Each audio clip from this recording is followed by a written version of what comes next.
So we're going to look at the three prolific mints that struck half-real coinage for Charles II, with Santa Fe de Bogota, Colombia being omitted because there was no monogram for Charles II. It was simply just Philip IV's monogram, and that's what they used. So we're going to look at Mexico, Potosi, and Lima, and really focus on Potosi and Lima because those are the two that people confuse the most.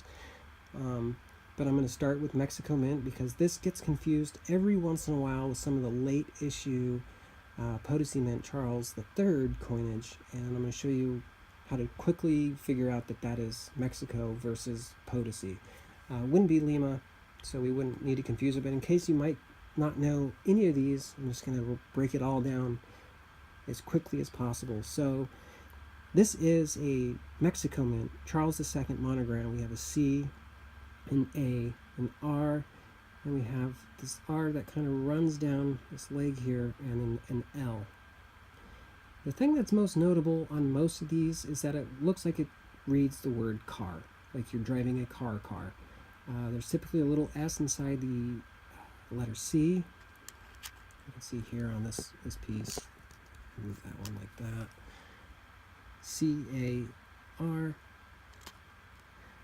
Now the thing we really want to look for on the Mexico Mint coinage for this type is we want to look at the cross side, because the cross side will give this away immediately to Mexico.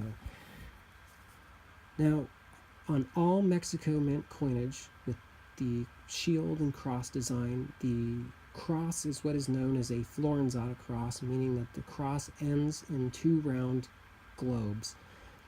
Basically, their attempt at a fleur-de-lis, a flowered cross. But this, it's just how they made them. They have these simple little round balls at the end of the cross. They're also inside a 8 tresser. There's these 8 tressers that go around the cross. Let me find a larger coin to use from that same period. So here is a 8 reales. And we can see this is what I'm talking about when I'm talking about the tressers. These are the tressers of the coin. We can see the cross has these little round dots at the end. So this is a Florenzata cross. This is a Charles II 8 reales, by the way.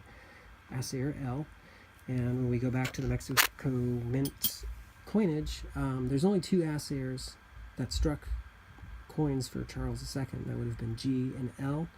And that usually is found right here. It would be O-M. G or OML, and it's not always on the flan of the coin, but when it is, that should tell you right away as well that it's Mexico Mint, because there's no assayers for Charles II with either of those assayers initials for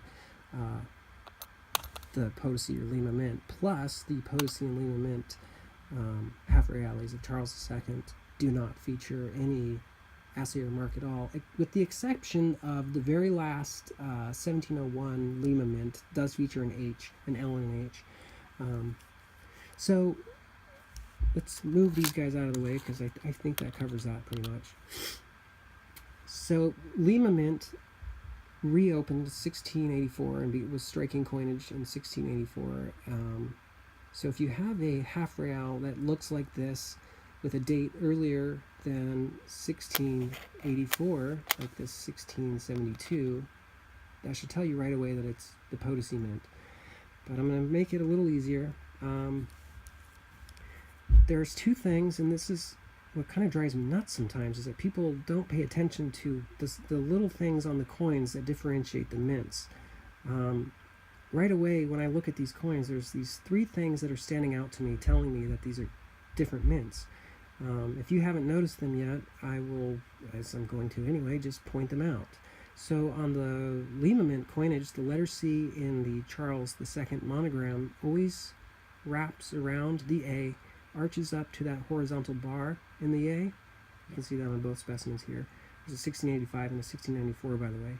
So it comes down and then up towards that horizontal bar, and if you're looking over to the Potosi Mint piece, we can see that the letter C simply stops at the foot of the A. So you can see it stops here at the foot of the A. The next thing I look at is the letter S and the letter I/L, that kind of money sign that we get on these coins. So we can see on the Lima mint that this letter I/L is stopping at the top of this S, whereas with the Potosi mint issues, it protrudes out of the S. You can see that on the early issue. There's another crappy example. It's protruding out. C stopping at the foot of the A. Letter I/L protruding out. So let's defer to what I've done for my computer here. Lima mint, this S is going to come down, and it's going to arch up towards that horizontal bar. Letter C on the Potosi mint stops at the foot of the A. This L/I protrudes out of the S on Potosi, and it stops here at the top of the S on the Lima mint. The next thing we want to look at is the borders for each of the different coins, because the border on the coins of Lima mint, no matter which denomination, no matter which period, are always round dots, simple round dots. Now with Potosi, they're not. They're these elongated, oval, sometimes jelly bean-like shaped dots, and they kind of turn as they go around the monogram or the design in the center. And that's found on the large coins, it's found on the small coins. Like I said, the small coins mimic the larger coins. So look for this border pattern. Are they round dots, or are they these elongated dots? Sometimes almost squarish in shape, sometimes they're just dashes.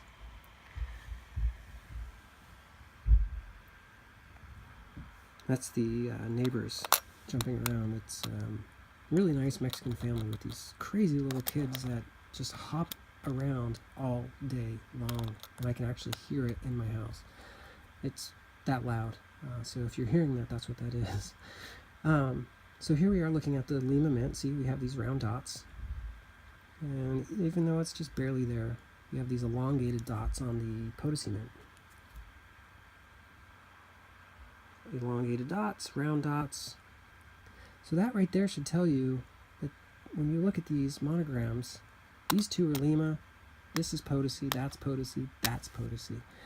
So what we want to do is flip them over, because the next thing we want to look at is their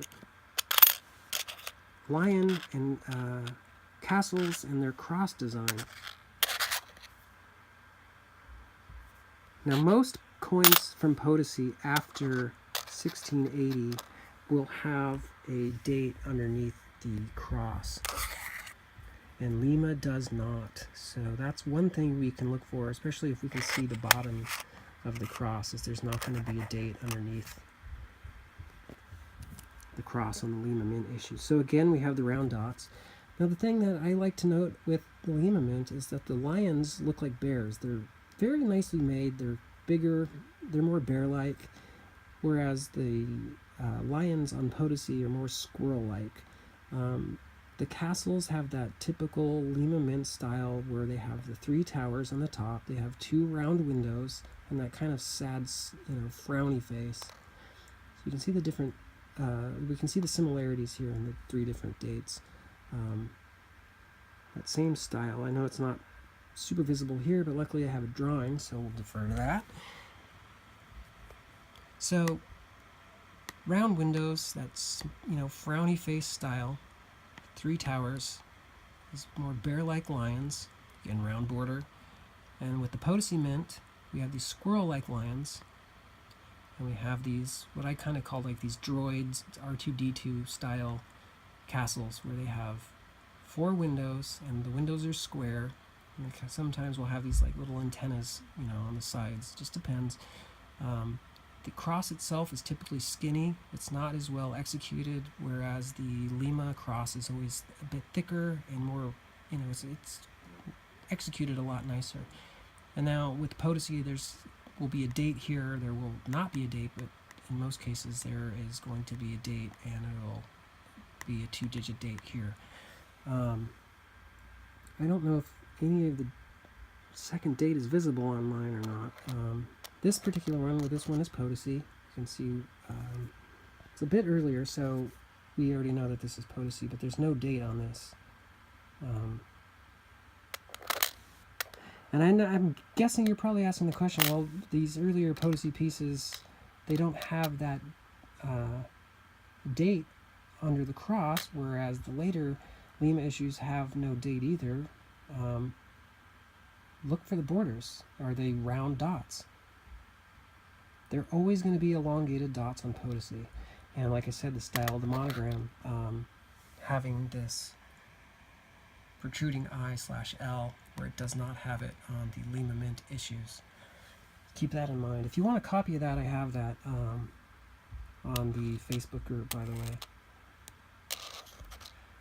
So I think that about covers it. The three things I look for is, like I said, does the C arch up towards the A?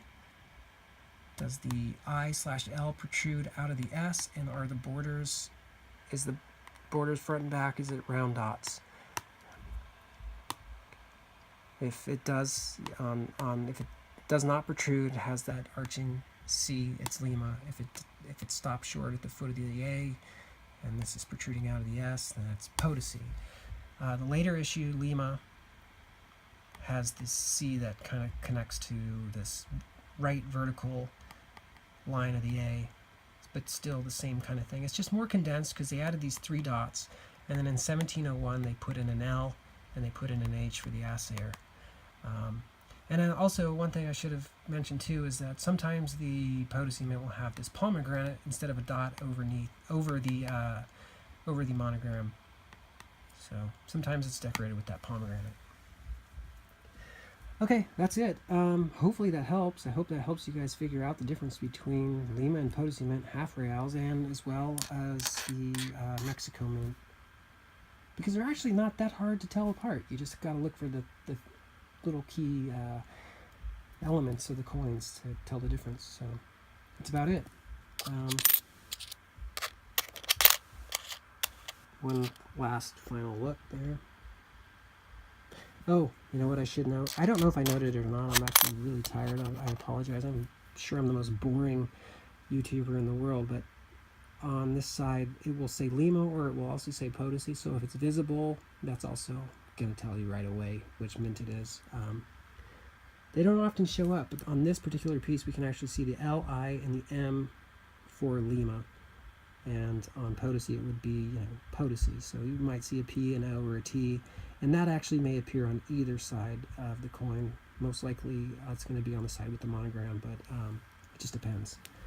Alright, that's it. It's like 13 minutes I've wasted your time, but I hope you learned something. Alright.